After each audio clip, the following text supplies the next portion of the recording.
رب اشرح لي صدري ويسر لي أمري. السلام عليكم ورحمة الله وبركاته.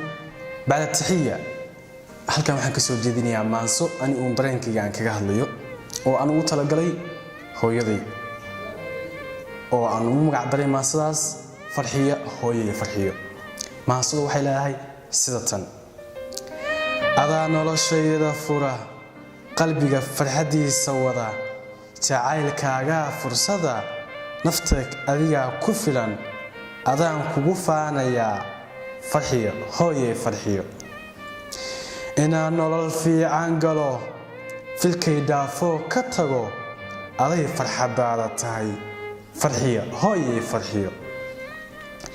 inay guul faafta iyo fardowsiga jannadii galo aday farxadaada tahay farxiyo hooyay farxiyo. inaan fudeed ku kicin admiga ula imaan fuduul adaa hooyay ifaray farxiyo hooyay farxiyo. adaa sharaf iigu filan dhibteedana meel fog dhiga adaa marna iga fogeyn maalmaha adag iga fujiya farxiyo hooyay farxiyo. adaa farxad kaa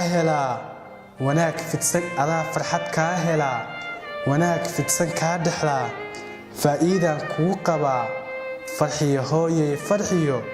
allow jannadii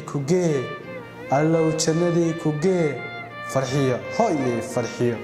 allow jannadii ku gee.